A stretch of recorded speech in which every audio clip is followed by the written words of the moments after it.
Huh? That's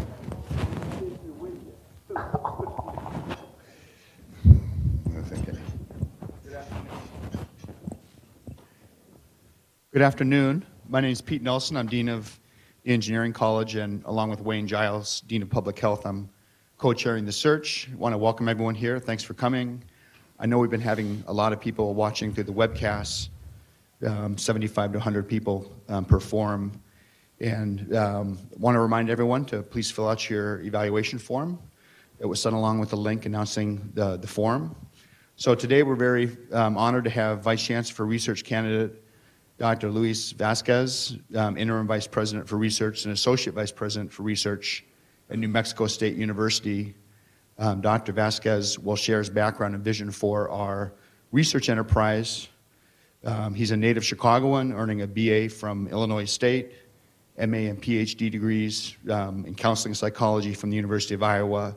And during his tenure at New Mexico State University, he's served in many roles, including Associate Vice President for Research since 2011, where he's also a Regents Professor, and he also served as Associate Dean of the Graduate School and Department Head for Counseling and Educational Psychology. So I'll turn it over. Welcome. Thank you very much. I'd appreciate that. Well, I speak pretty loud, so let me lower this again. Otherwise, you're going to feel like you're at a radio station. How about now? Is this about right? A little bit right there? Is that about right? Okay. Pues, bienvenidos, señoras y señores, y también toda la facultad. Y te quiero hablar en español. ¿Y por qué te quiero hablar en español? Es porque era mi primer idioma. Okay, I'm speaking to you in Spanish because it was my first language. I was born here. Oh, go ahead, okay. I was born here in Chicago. Back then we called it Chicago. We used to have a two-flat on 55th and Carpenter Street. And there we only spoke Spanish. And I'll give you a little brief history just so you know who I am. I only spoke Spanish. My mother went up to 4th grade, only spoke Spanish, couldn't read or write. My father went up to 7th grade, and he only spoke Spanish. And at home, we only spoke Spanish. And I have 6 younger brothers and 2 sisters. Éramos 9. There were 9 of us. 9 of us. And when I first started school, from here, we moved on to Sterling, Illinois. But I kept coming back every summer and during the year to be with all my relatives here, my cousins and so forth. We were all grown up together. I'm also the first one to ever go to college and never make it out of 8th grade. And so just to give you an idea, when I first started school, I was misdiagnosed. They only tested me in English. So I spent my first 2 years in special ed. And in special ed, I was never allowed to speak in Spanish. As a matter of fact, we were punished. And so we spent a lot of our days just taking care of kids in wheelchairs, feeding, so forth and so on. I'm telling you this because it's all related into my journey as to where I'm at today. And I didn't start to speak English till about almost 2 years, till about 7, 6, 7, 8. And that's when everything started for me. Because I began to interpret for my parents. And I didn't realize that my parents had given me the greatest gift ever, social capital. Let me tell you, by the age of 10, 11, I had negotiated the first deed of the house that my parents and all of us lived in. I also negotiated cars. Little did I know that gaining that social capital, being able to interpret, being able to talk to people was going to be the gift that my parents gave me besides being bilingual. And bicultural and multicultural, you name it. And so, first generation college student, graduate school. I was at the University of Iowa. It was a little bit lonely there. And so I started all kinds of projects as a graduate student. And when we got the first bilingual grant with Dr. Alfredo Benavides, I was still a graduate student. He said, why don't you write in a part, if you want to bring in speakers. We did our first conference, and Adina Vasquez, who is my significant other, and to be honest with you, my better half, we put together the first diversity conference at the University of Iowa in the College of Education, Lindquist Center, and they shut down the whole college for one whole day to be able to, all of us could participate in. And I was able to bring Amado Padilla from Stanford, who came and was our first speaker. And the whole day we spent together. Professional highlights. I started working with West Liberty, Iowa, because people think that we don't have Latinos in Iowa that were hidden. We built the railroad. My father first came here as part of the Bracero program, and they built the railroad. It went from here all the way up to New York. And so And then we started the MC Symposium at New Mexico State in 1996, and it is still going on today. They just had it last week. It's been going on for 23 years. 23 years, where we bring in famous speakers and so forth. Department head, I was collaborator. My first, when I just became associate professor, first semester, I was asked to take over the Department of Counseling and Educational Psychology. They were threatening to shut our program down and to disperse it. And so I was asked to take over. There were 6 full professors, 1 associate professor, and myself. And when I was asked to take over, they said, well, what are you going to do? And to be honest with you, I was scared to death because I just became associate prof. I was just promoted in tenure. And then they said, we're thinking about dismantling your department. There were a lot of things going on. But within 6 years, and it was 6 white males, 1 white females, and 1 Latina, which was my better half. So within 6 years, we ended up changing, and we became APA approved. We became KCREP approved, and we also became approved by the National Association of School Psychology. We had 3 different degrees, EDS, master's, and doctorate. Got them all approved. We won the Dick Swin Award together, and the faculty changed, and now it's over 70% minority, underrepresented minorities, and also LGBT. And that had changed during that time. Associate Dean, I was also involved with prescriptive authority. That's not, for some people, that's a very difficult thing to know about. I don't know how you feel about it here in pharmacy, but we were the first state to pass the law, and that came out of New Mexico State University. And when I was the department head there, no one in the state would take the program. First we passed the law. I served on the task force under Governor Richardson to put together all the different standards and so forth. We got it through. And nobody wanted to have the program in the state. And when I was department head, I said, why don't we put it in our department? And let me tell you, 50% of the psychologists in this country do not believe we should have prescriptive authority. The other 50% said they would like to have us to have that. Well, lo and behold, this is what happened. I have 50% of hate letters, and I kept all those hate letters. I have a folder they call Prescriptive Authority Hate Letters from across the country. And I also have those that thought it was really great. Well, now, and the only reason that we did what we did was because our rural health people were not, our people that lived in the rural health areas were not getting any services whatsoever. And to be honest with you, the psychiatrists would not go out to serve them. I have many of our psychologists that were already working in the Indian Health Service. They were working in the rural areas and so forth. And so when we did the program, once they got the prescriptive authority, they remained in the areas that they were serving. And now we have services out in the rural areas and the Indian Health Service. And it's fast. I mean, and guess what? Oh, by the way, you can't enter the program unless you're already a licensed psychologist, have practiced for over 3 years. And then the program in and of itself is 3.5 years, and that includes your anatomy, the pathophysiology courses, and so forth. And then on top of that, you do your 800 hours clinical on top of all the other clinical hours. So it's about a 4-year program beyond your doctorate in psychology.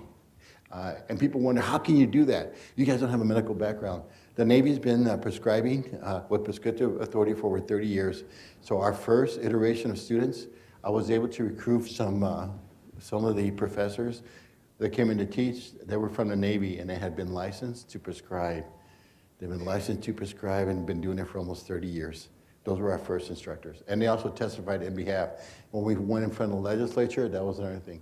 Illinois just passed prescriptive authority here. It's been passed in Nebraska. There's Louisiana. There's about 7 states. And right now we're consulting with 3 of those states that have called us up to help them put together their program, because everybody wants to mirror ours. You do have other programs in the private sector. We're the only program that's in a land-grant public university, HSI, in the United States. And so that's where that started. Associate Dean did a lot of workshops with future faculty. Associate Vice President for Research, we developed the Maestro. Maestro is our IRB electronic interchange for human subjects. We call it Maestro. I named it Maestro. You know, we had a naming contest, and then we crashed that, and so we hate these names. So between myself and 3 others, we kept going around one evening. We came up with the name Maestro. Maestro, to conduct. to conduct research. Maestro, to teach about research. And so it made sense to me, right? Okay, fine. As the interim vice president, I'm a co-PI on Includes grant, also a administrator, a senior administrator on the advancement for engineering with women. And I have 2 women that I'm currently mentoring within the engineering program. And in the Includes grant, we're developing pathways to bring forward for STEM-related fields to make sure that those who are underrepresented minorities across the country have that opportunity to be able to go forward. And that grant's been very advantageous. And we also had developed the mini grants, but so much about me, so much about me. Let me tell you what I really think. But I thought I'd give you a brief, and by the way, I do speak fast. My mom used to tell me, oye, te hablas muy rápido. But then she talks faster than I did. So, okay, current issues. What's impacting us now? Man, I speak way too loud still. God, you must have this mic turned up pretty high. I almost feel like I'm on a radio station, you know.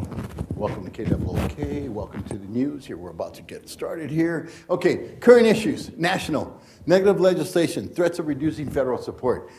This year with the president, several budgets went forth for the NIH, NSF, Department of Defense, and Department of Energy.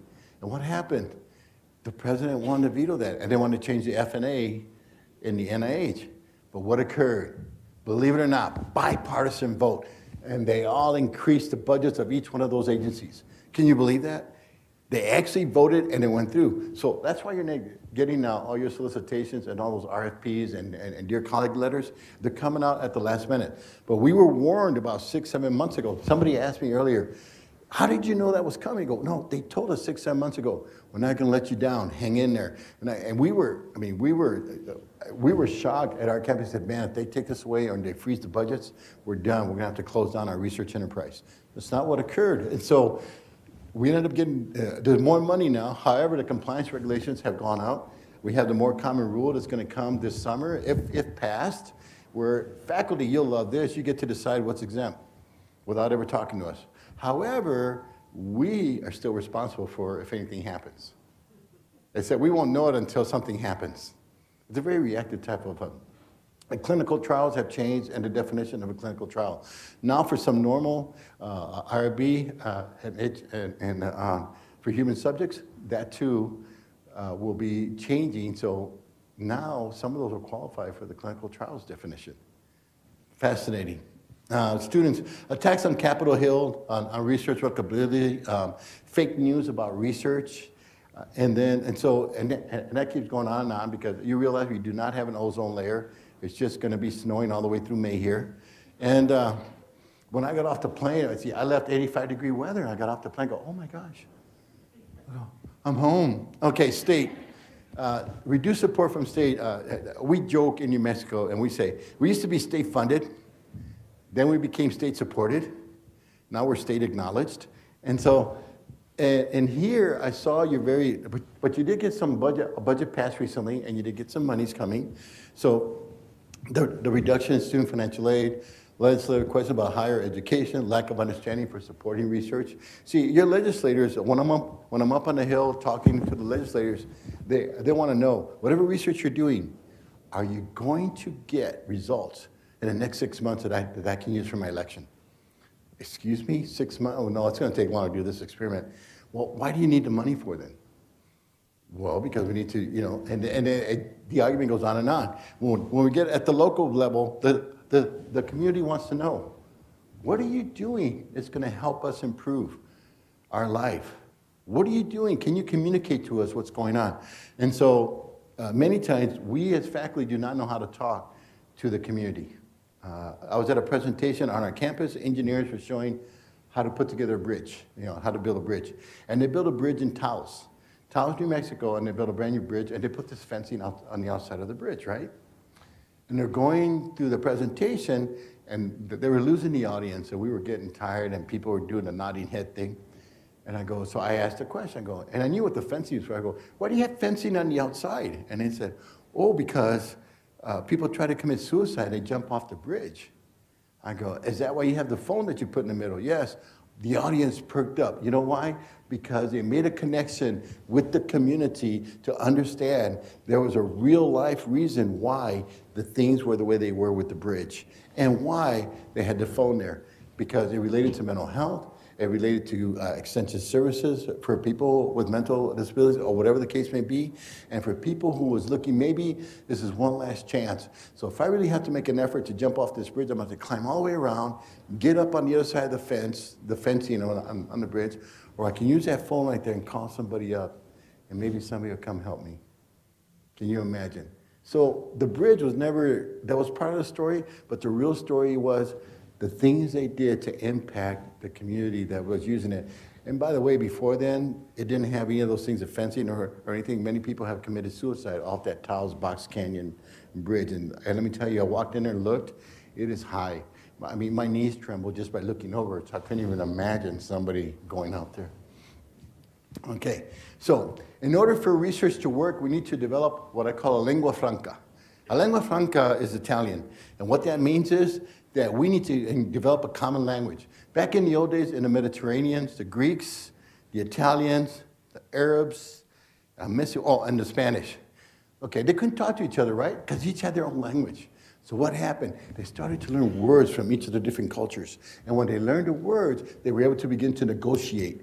And when they were able to negotiate, they were able to come together.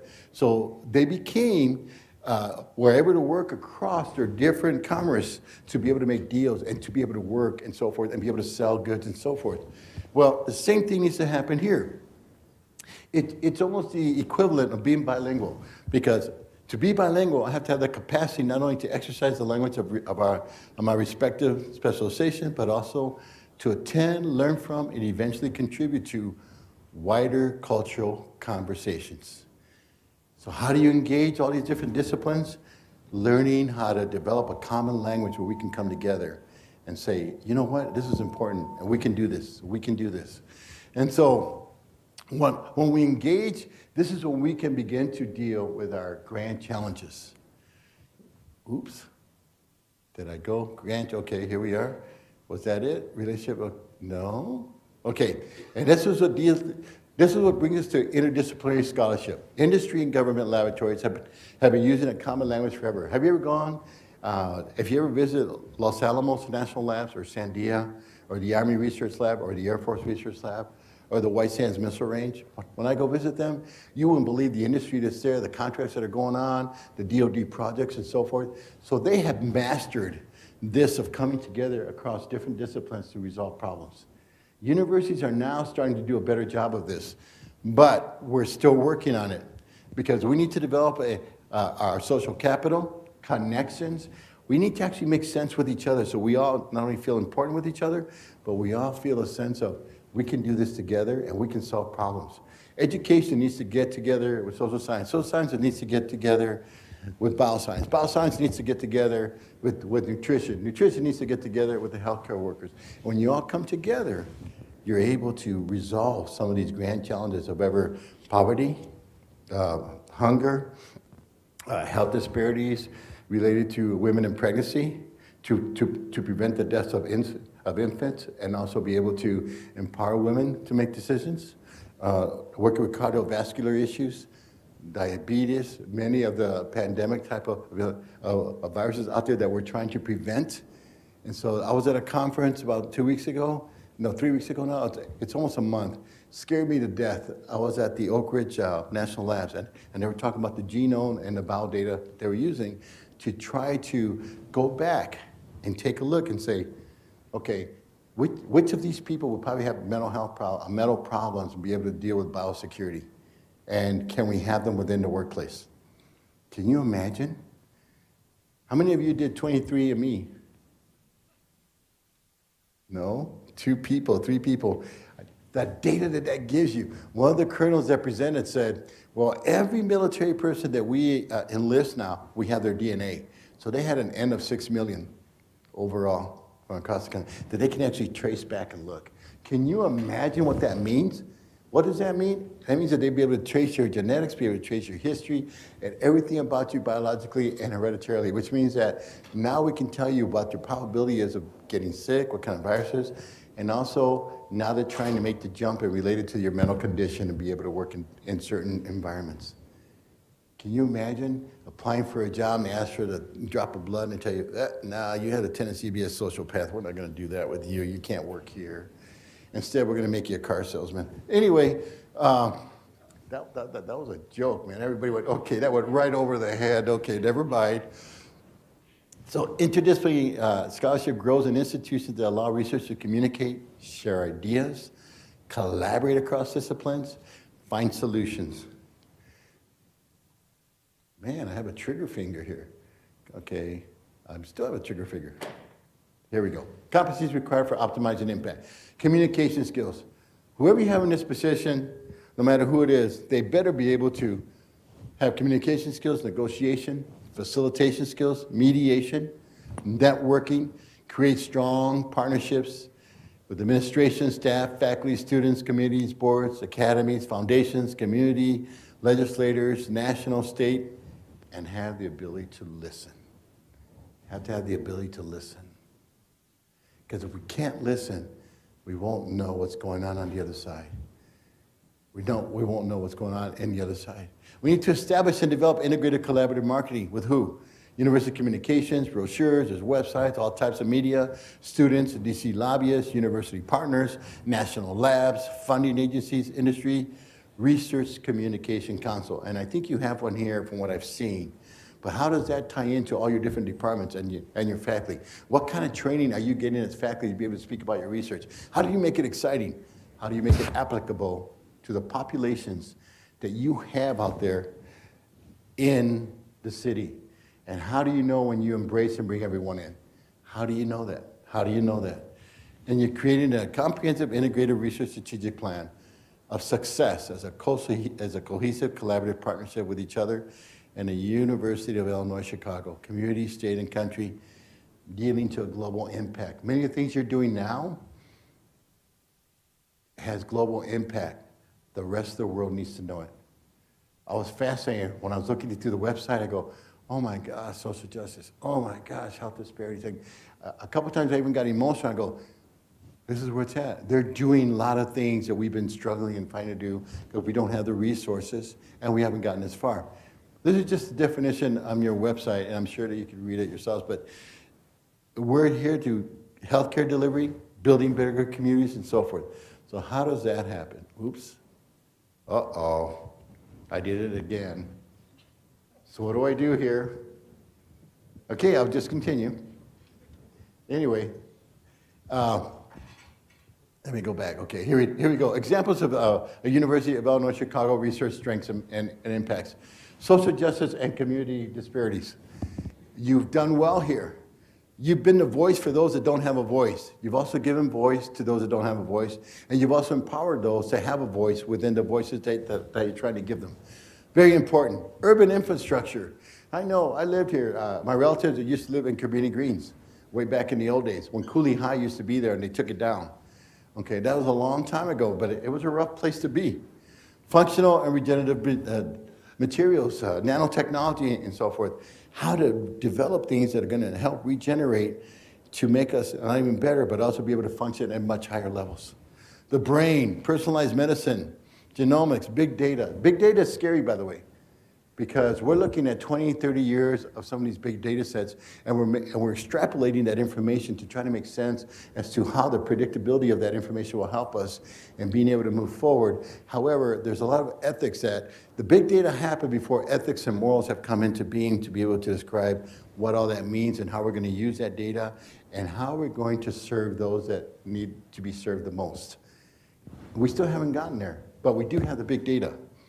And of course, HSI designation, I think you're the only Research One Carnegie designation that just became an HSI.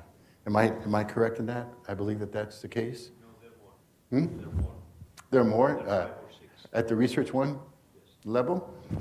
No, I meant HSI as far as the population. Go ahead. One is in there, Houston. Okay, so there's like 3 or 4 then. There are 5, I think. Five total, right? Okay. So, because our destination counts, but we're 53% where I'm at. So, and then, of course, economic impact at the University of Illinois Chicago. Look at the impact you have. 267 million in sponsored research. You know this information. You added 4 billion to the Illinois economy, your second largest university employer in Chicago. Sustains innovation on campus through the Illinois Ventures, LIC, and Enterprise Works, impact on health and wellness, and you impact policy.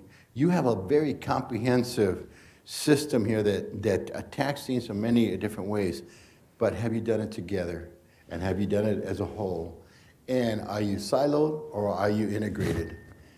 And can you go after those gigantic center grants that you can come together on and say, we're it, and people need to come to us because we have it, and we're willing to share with you because we're going to grow this. So it's for the good of all. So the National Academies of Science, Engineering, and Medicine have 4 priority areas. One is to achieve global health security. But look at the things here. The Academy urges the U.S. government to strengthen preparedness and response capacity in low and middle income countries through training and information exchange. University of Illinois Chicago is in a living lab developing such capacities already. Can you imagine if you can extrapolate what it is that you do here to expand it to much greater and also connect and become the global impact university that you already are and are headed to? Maintain a sustained response to the continuous threats of communicable diseases. You're already doing that. Making a difference through prevention. The issue isn't how to diagnose something that's already happened. The issue is how to prevent it before it gets here. Because if you're not working with it within the first 72 hours of incubation of any type of virus, it's much, much harder to work with it than it is that if you were able to diagnose and be able to predict the ability of it to occur, and we're able to prevent that from going any further than what it has. Improving the lives of women and children. Each year, nearly 6 million children die before turning 5 years old. More than 300,000 die from pregnancy and childbirth-related causes. The majority of these deaths are preventable. You're committed to survival, multi-pronged focus on childhood development, fostering healthy families, and especially this is very, very strikes one of the largest populations of our African-American women. You're already there. Promote cardiovascular health and prevent cancer.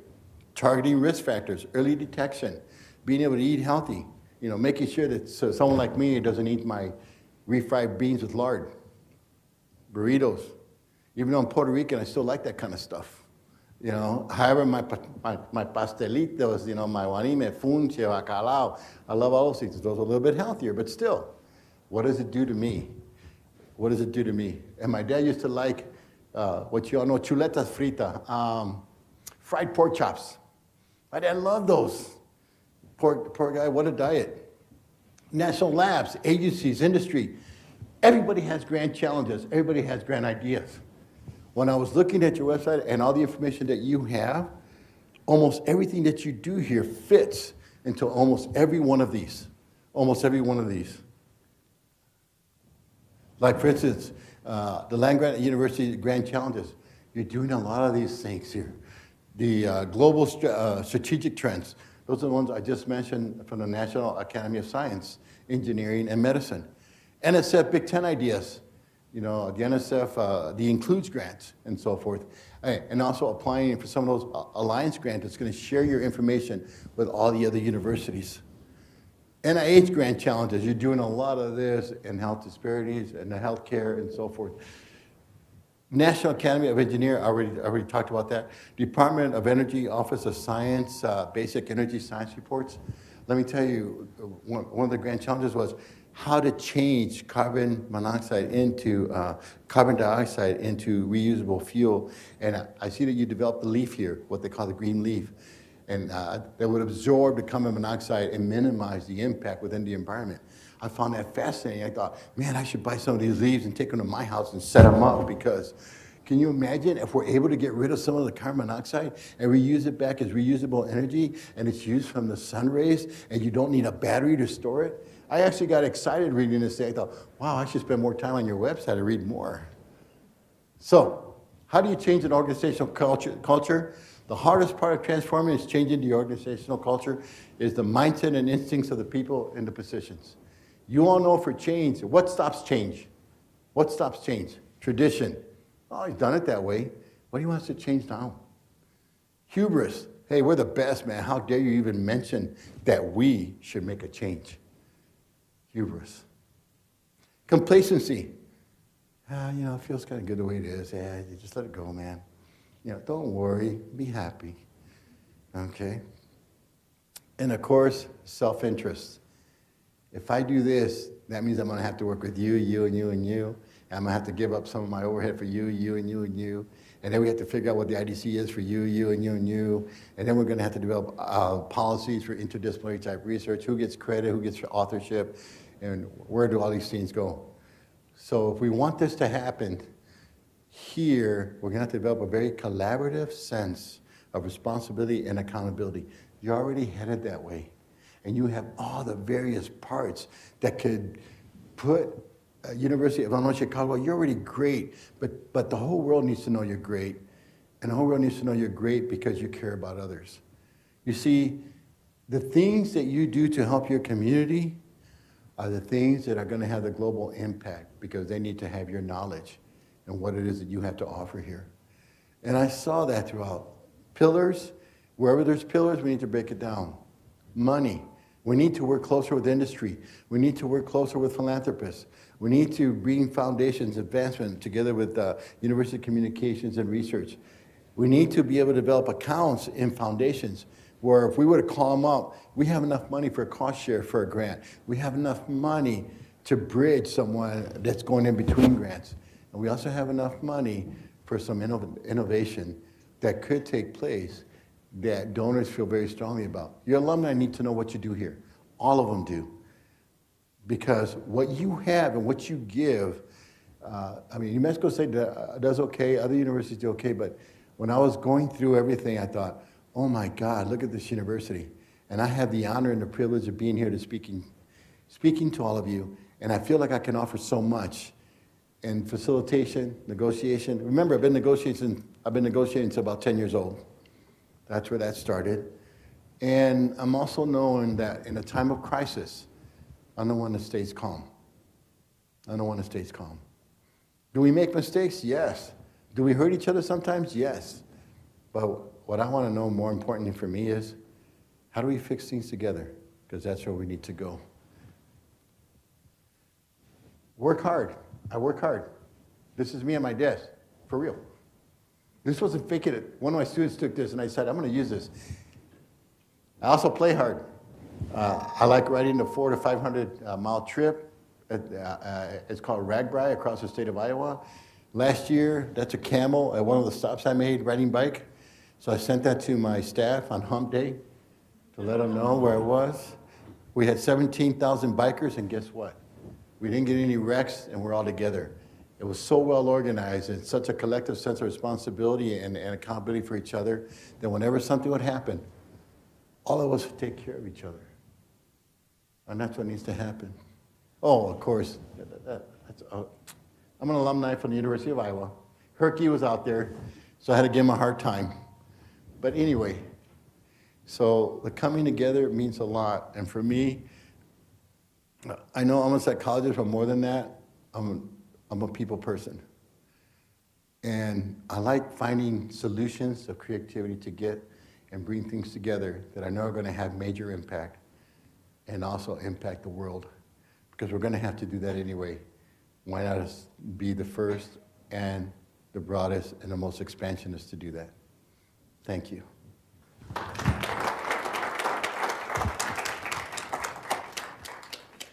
Thank you, Dr. Vasquez. We have about 25 minutes or so for some Q&A. Yes, ma'am.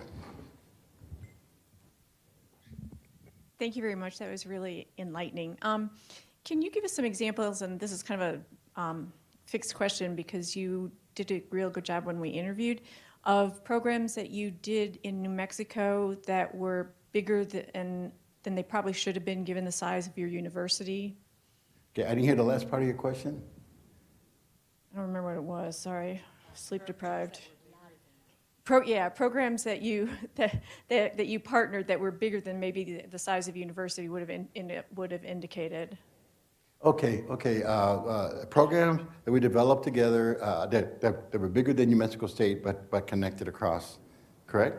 Yeah, you had a number of examples. Oh, yeah, well, there's quite a few. I do know, okay. The Enlace program was one of them. The Enlace program is called Engaging the Latino Community in Education. When we first did that, we teamed up with the University of New Mexico, and we also teamed up with Northern New Mexico College. And this was we got a $1.3 million grant from the Kellogg Foundation. No, $1.3 million grant from the Kellogg Foundation. When we did that, we began together, and all of us came together. There were 3 PIs. I was one of the PIs. I was the PI from Southern New Mexico. And then we had Karen Sanchez Grego, Dr. Grego from UNM, and then we had, Carlos, but I can't remember his last name, from Central New Mexico. We got the charge from Kellogg to develop a whole program that would integrate the schools and integrate all the various students, especially those who are underserved, the Latino students. Now, you have to remember that in the schools that I have worked with, they're almost 98% Latino in the schools. And so we're talking about a large population. And almost all the schools that we work with had between 89 to 95% free lunch programs. So that gives you an idea also. We had to build parent centers within the schools. We also developed, the peer-to-peer training programs across the programs. And we also developed, from visiting each of the universities, we involved other parents. And by the way, I didn't take any money from that as a PI. I was supposed to get, I think it was $22,000 a year from that. I took that money and I gave it right back and used it to educate the parents and take them on the trips with us. And by the way, if you ever want to take teenagers on a trip, take the parents. They're the most well-behaved kids you ever see. Parents are the chaperones. You never have to worry. These were the high school kids and the middle school kids. So we ended up, out of those kids, the graduation rate increased by over 25% in that project.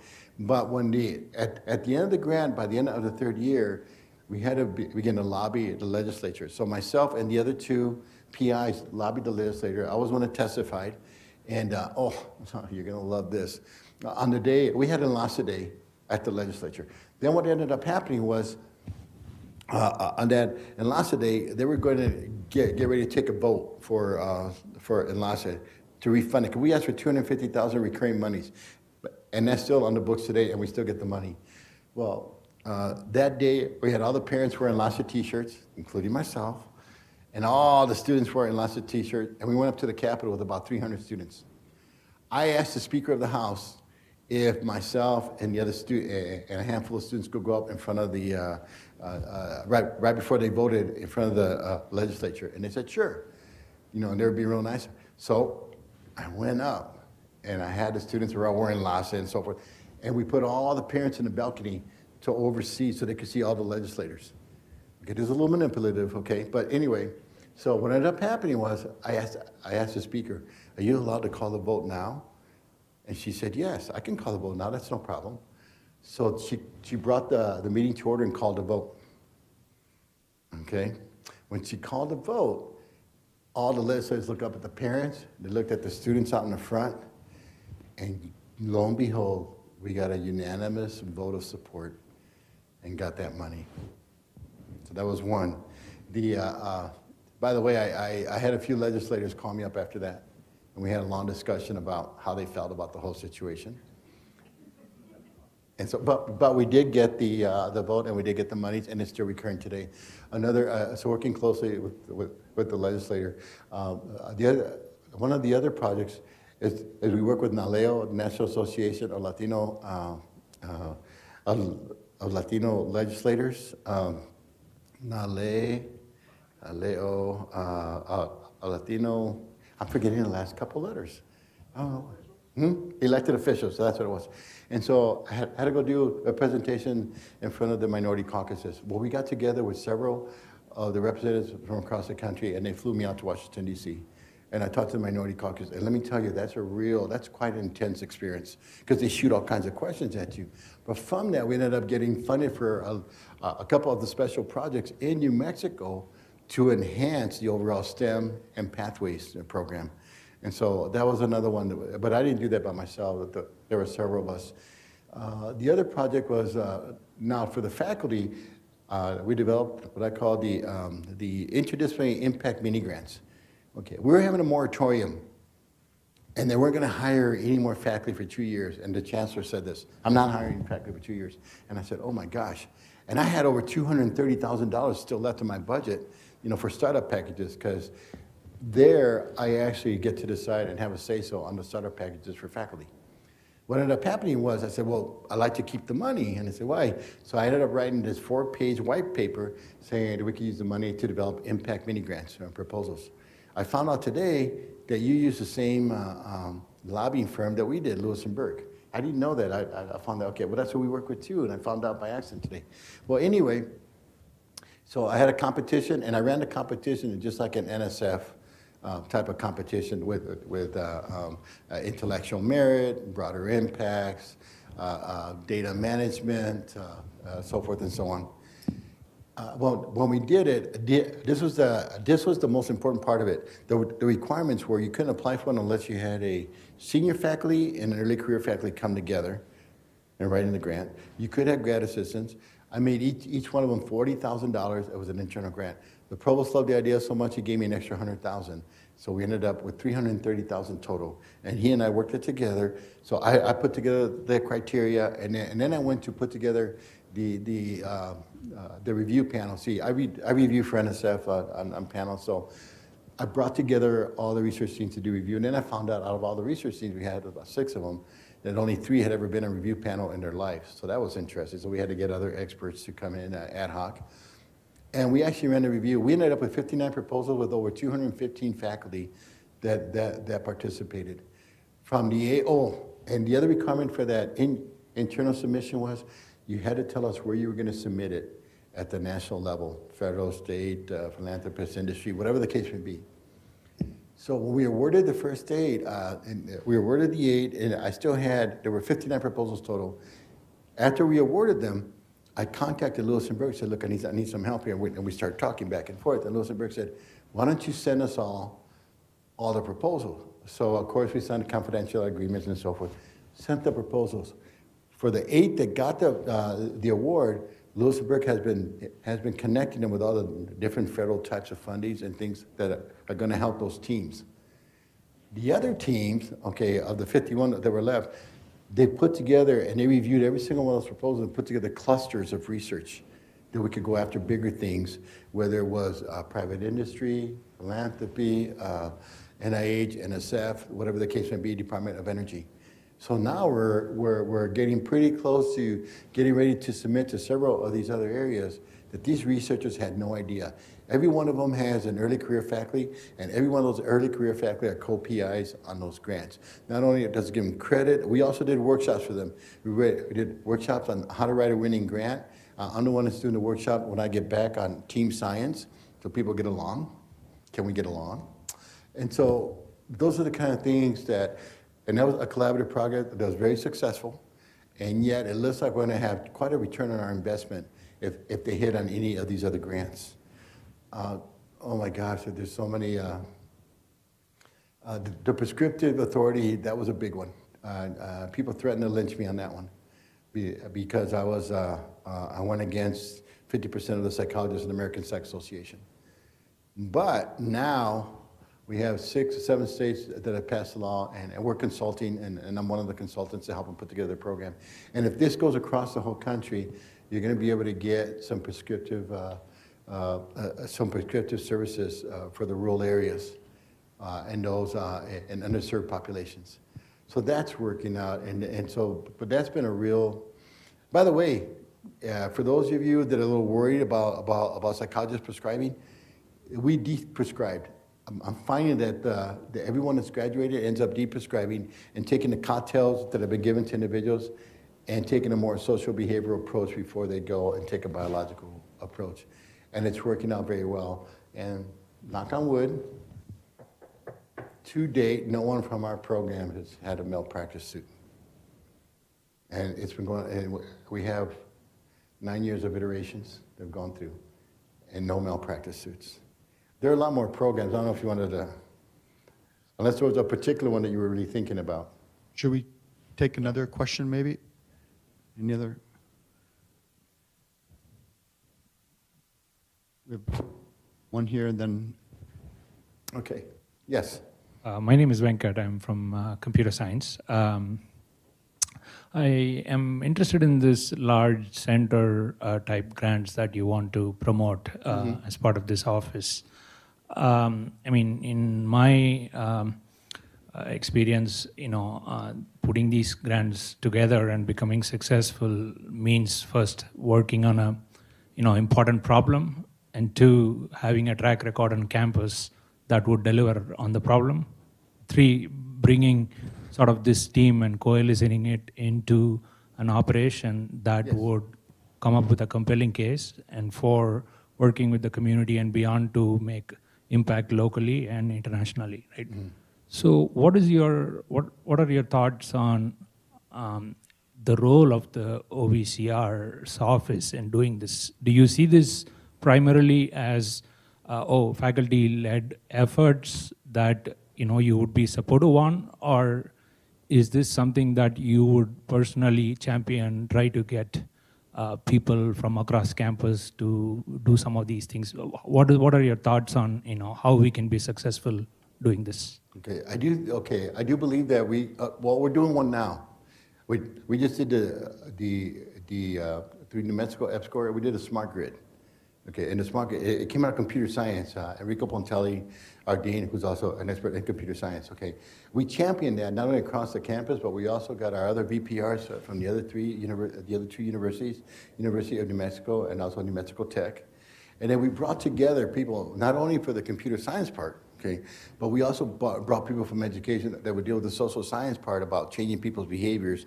Because when you deal with a smart grid, that's how to control your overall use of energy and how you use that energy. So it involves education, it involves social behavior types of aspects directly related to how it is you act and treat energy. It involves the information systems from engineering. It involved the computer science department and so forth. So what we ended up doing was we ended up coming together across not only the three universities, but even within the university. And so I had supported, in the brief time I was there, I had supported the project from not only facilitating, but also having the people from grants and contracts and also from our research development that came together to help with the different parts. So the faculty weren't alone. But it did take some time, to be honest with you, to bring the different entities together to be able to do this. We just submitted a grant. It's a little over $20 million. So we should, as a matter of fact, we should be hearing about this next month. So if we're successful, not only, and we're the lead, New Mexico State, but if we're successful, not only we be successful, University of New Mexico will be successful, but they're part of it within that same grant. And so will New Mexico Tech, but they're part of it within that same grant, including the different parts of the social behavior, the education, and so forth that's going to need to take place. Because when you develop a smart grid to try to change how people use energy, you also have to look at all the various social aspects. So the office and New Mexico EPSCoR across the state also, they give support and help through helping write, like the narratives, the budgets, and so forth. So we can have an equitable budget across universities. So we did that. And then all the various faculty, but we had the strongest faculty for that grant, so we ended up being the lead, but everybody else was getting their part too. So it was a real comprehensive, overall integrated process that took the New Mexico EPSCoR staff, it took parts of my staff too to make sure that things were going right and they were being submitted in the right manner. And it also took negotiating and collaborating with the other university in their offices too. So this didn't happen overnight. This was a big project. It took about 6-7 months. But we got to, and then the support letters we got, and of course the legislature and so forth. So I don't know if that answers your question or not, but I strongly believe that when something like that, and let's say my office says, man, this is something we could do, then we champion it. But by champion, we have to make sure that we have the right things in place, and if not, how do we get the right things in place and we help facilitate that process? Because to throw this on faculty, you know what's going to happen. 1 is too much, you don't have the time, and 3, there's got to be a purpose and a need and incentive to feel like I can be a part of something much bigger than myself. I know, being an endowed chair myself, I know what that's like when the administration would call me and say, hey, Luis, do this. I'm like, by myself? I mean, and they say, oh, no, we know you'll figure it out, but let us know when you're ready to submit the grant. And you sit there and you have this long silence, and you know what that means. Probably not going to happen. Probably not going to happen. Other questions? I think we have a question in the back here, and then another one up Okay. front.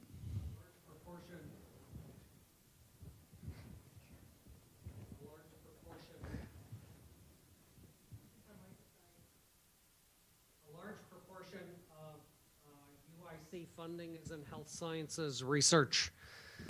As I understand it, New Mexico State doesn't have a medical school. They're associated with an osteopathic school.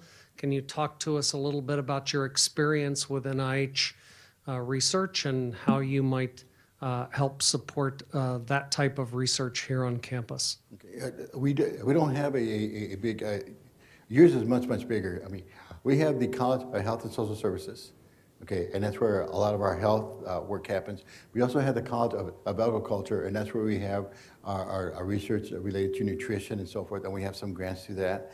And we also have the HRSA grants. We do have a couple of HRSA grants that we received to deal with health disparities and working with the community to have a one-stop shop.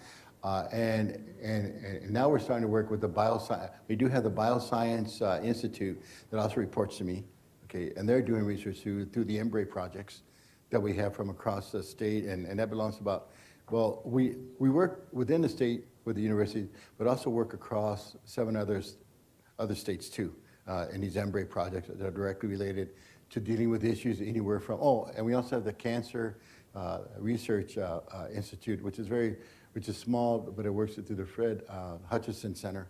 And so we have all these pockets, but we haven't integrated the pockets together. And so some of the grants that we've gotten from NIH have been directly related to dealing with diabetes, prevention, and so forth. The HRSA grants are developing a one-stop shop where we actually, and that we teamed up with prescriptive authority psychologists and with Memorial Hospital, because many people believe, see, the Memorial Hospital in Las Cruces is the one that takes care of the indigent population. So anything that we write or do, we team up with Memorial Hospital. We don't have our own teaching hospital, but we do have the physicians and their board that are very happy to work with us every time we come up with one of these grants or projects. And so we have had direct lines to NIH through some of the projects, like the SAMHSA project too, which is an offshoot to deal with addictions. And now we're starting to, we're writing a grant now for the opioid epidemic. Now, UNM's writing that grant, through the NIH and so forth to get the money, but they've included us as part of partnering with them to work on these projects to deal with a lot of the social behavioral factors that you're going to have to deal with within the community. Because we have many promotoras, and for those of you that don't know who promotoras are, they're the ones that work out there in the community. They're bilingual and they speak and they're part of the culture, and they bring forth, to try to change compliance and adherence to change behavior for a healthier behavior. So when you ask me that question, you are correct. We don't have a gigantic, like here, a lot of money comes from health and social, health science. We have pockets from across the colleges, from bioscience, from arts and sciences and life sciences, health and social services, and then we have the other holistic approaches from the College of Ed, and then we have nutrition, and then we have the cancer and the Department of Health that we work with. But the grants we've gotten from NIH have been related to one of those, but they've never been integrated across. So I don't know if that answers your question or not. But for here, you already have a strong integration, and a lot of your money comes from that, and you're serving communities. And of course, your population is a lot bigger than ours. We have, in Las Cruces, we have 180,000.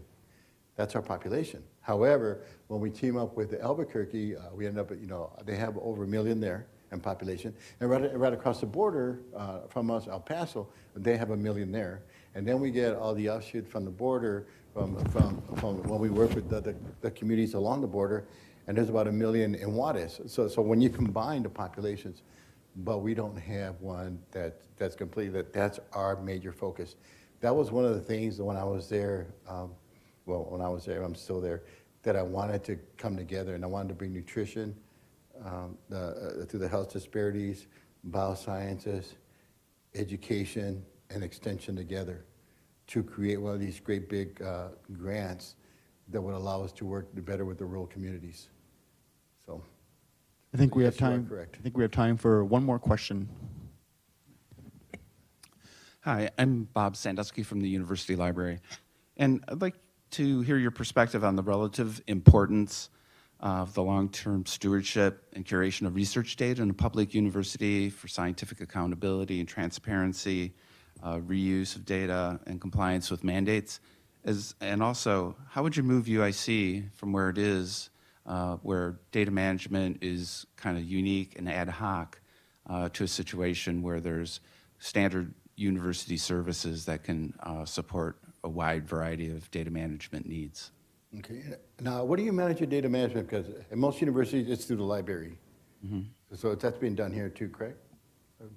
Okay. So for data management, okay, now it's a complex process because when you deal with data management, you have to figure out how you're going to manage the data, how it's going to be inputted, what kind of different regulations are you going to have on that?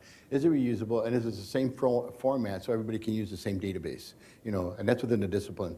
Most researchers will go to their national organizations, you know, because they already have that put together, or the NIH, and they have their own. Okay, now if you're going to develop your own here, the issue becomes, what's going to be your priority? What's going to be your focus? What kind of data do you want to gather? Who's going to input the data? Who's going to manage that data? And who's going to allow the access? And what kind of access will you have? And developing the staff around that that's going to help you develop that whole system to have open access if you decide to go down that road. So that also means that, let's say it's healthcare data, okay? And let's say you have 20, 30 years of data that you've been gathering. I mean, let's just say that you already have this, okay? Then the issue becomes, how will you begin to interpret that data, make interpretations from that data, especially when it's from different generations, different age groups and demographics and so forth. Number one, because the ethics behind working with big data have not caught up with the big data movement. You know, I don't know how many times we talked about big data, and then people say, well, is that private? And by the way, for big data, the IRB, you don't need IRB to use big data because it's considered archival data. So if it's archival data, you don't need to have the IRB for it. So how have you cleaned it? How have you sanitized it? And how will you use it? Those are much, much bigger questions. And then the data that you're gathering, whether it's traceable or not, and what that means for the interpretation from one generation to the next. Because each generation, when you have big data sets like that, let's say for the last 20, 30 years, each generation is different on how they're, not only on their nutrition, thoughts they had, how they managed their life and so forth. So that's the data that you've been gathering for those generations. Are you going to break it up or bring it all together to ask a general question that you're going to look for across the whole data? Transparency, I believe in transparency. And my budgets too, I do that now. When my staff is asking, well, can we do this? Can we do that? I'll bring out the budget and I'll show, this is where we're at, this is what we can do, this is probably how I can help. But some of the things we may have to make some changes in. And we do it together and collaboratively. But setting up a big data management system, you need a full staff and administration commitment in order to maintain that and keep it accessible and be able to allow who it is that you want to allow access to it and how you're going to use it for interpretation. That's what scared me to death when I was at that conference in Oak Ridge when they have over 6 million data points. I mean, 6 million individuals of all their genome data points. And I'm thinking, oh my God, they could interpret this thing so many different ways and allude and whoever. And the issue is not having the data. The issue is how it gets interpreted and the impact it has on the communities that you're going to use it with as to what interpretations are going to mean. And because of our own biases and at times our own discriminatory views of how we see certain populations, that's very difficult to do. I don't know if I answered your question, but I've been struggling with this whole thing because we're working on developing our own data repository at New Mexico State. And when all these questions came up, everybody just looked at me and said, okay, what do we do with this? And then when I asked the administration, don't get mad, administration, when I asked the administration for more money and resources to do it the right way, you know, because most of the data repository, you can outsource this, but the outsource will cost you about $150,000 a year, you know, for some of the outsourcing that you would do with companies to do that for you. And then the day you don't pay or if that company goes under, I don't know what happens to your data. So anyway. Okay, I think we're going to cut the questions off, and we have a reception where we can continue the discussion. Thank you, everyone. Thank you. Let's thank Dr. Vasquez another time. I didn't answer your question, did I? I'm sorry. Okay. Let me get out.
Yeah, I'm gonna get him to the right. I mean, he's